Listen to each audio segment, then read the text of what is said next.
வணக்கம் ஃப்ரெண்ட்ஸ், இது நம்ம சேனல் பிரணேஷ் மம்மி.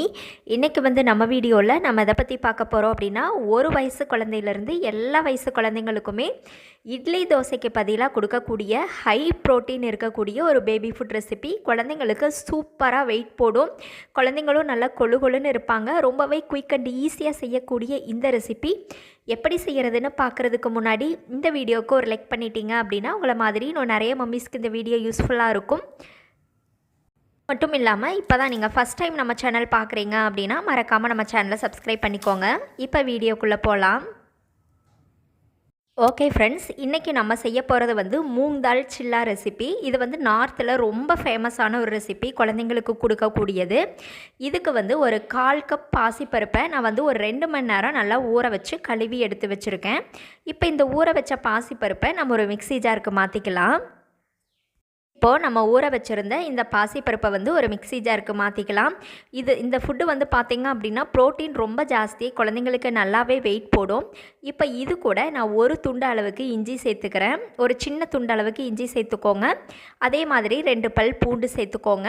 ஏன்னா நம்ம பருப்பு மட்டும்தானே வச்சு செய்கிறோம், அதனால் குழந்தைங்களுக்கு கேஸ் எல்லாம் ஆகாமல் இருக்கிறதுக்காகவும் நல்லா டைஜஸ்ட் ஆகிறதுக்காகவும் நல்லா டேஸ்ட் வர்றதுக்காகவும் இதை சேர்த்துக்கலாம். இப்போது ஒரு 1/4 ஸ்பூன் அளவுக்கு இது கூட ஜீரகம் சேர்த்துக்கலாம். ஜீரகம் சேர்த்துட்டு உப்பு தேவையான அளவுக்கு சேர்த்துக்கோங்க, கொஞ்சமாக சேர்த்துக்கோங்க. இப்போ இது கூட பார்த்திங்க அப்படின்னா நான் மல்லி இலை கொஞ்சம் க்ளீன் பண்ணி எடுத்து வச்சுருக்கேன். அந்த மல்லி இலையை சேர்த்துக்கலாம். நல்ல ஒரு ஃப்ளேவராக இருக்கும், ஃபுட்டும் ரொம்ப டேஸ்ட்டாக இருக்கும். இப்போ இது கூடவே பார்த்திங்க அப்படின்னா ஆனியன் கொஞ்சமாக கட் பண்ணி எடுத்து வச்சுருக்கேன், அதையும் இது கூட சேர்த்துக்கலாம். பெரியவங்களுக்கெல்லாம் செய்யும்போது மாவை அரைச்சிட்டு அதுக்கப்புறம் மல்லி இலை, ஆனியன், கேரட் இதெல்லாம் சேர்ப்போம். ஆனால் குழந்தைங்க அப்படி சேர்த்து கொடுத்தா சாப்பிட மாட்டாங்க, துப்பிடுவாங்க இல்லையா?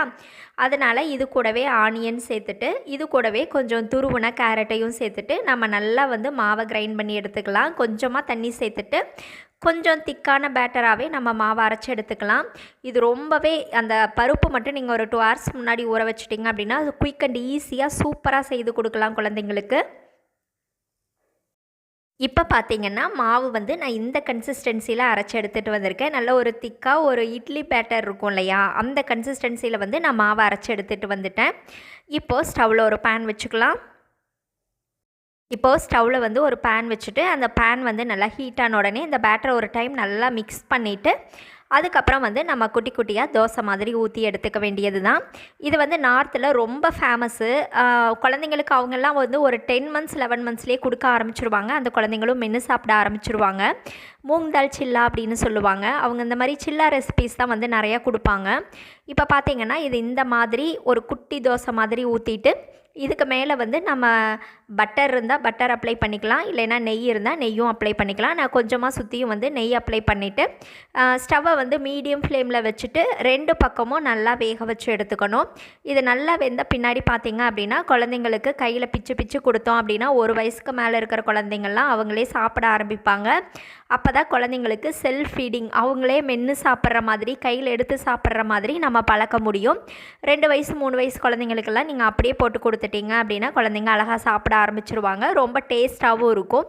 டெய்லியும் நம்ம இட்லி தோசை கொடுக்கறது அதில் வெறும் கார்போஹைட்ரேட் தான், பெருசாக சத்தெல்லாம் எதுவும் இல்லை. அதுக்கு பதிலாக நம்ம இந்த மாதிரி தாராளமாக செய்து கொடுக்கலாம். இப்போ இதை திருப்பி போட்டுட்டு 2 பக்கமும் நல்லா வேக வச்சு பிளேட்டுக்கு மாற்றிக்கலாம். இப்போது இதை நல்லா வெந்த பின்னாடி இதை நம்ம ஒரு பிளேட்டுக்கு மாற்றிக்கலாம். நம்மளுடைய ரொம்பவே குயிக் அண்ட் ஈஸியாக செய்யக்கூடிய சத்தான மூங் தால் சில்லா ரெசிபி ரெடி. இந்த ரெசிபி உங்களுக்கு பிடிச்சிது அப்படின்னா மறக்காமல் நம்ம சேனலை சப்ஸ்கிரைப் பண்ணுங்கள், லைக் பண்ணுங்கள். அதே மாதிரி உங்களுடைய கருத்துக்களையும் கமெண்ட்டில் சொல்லுங்கள்.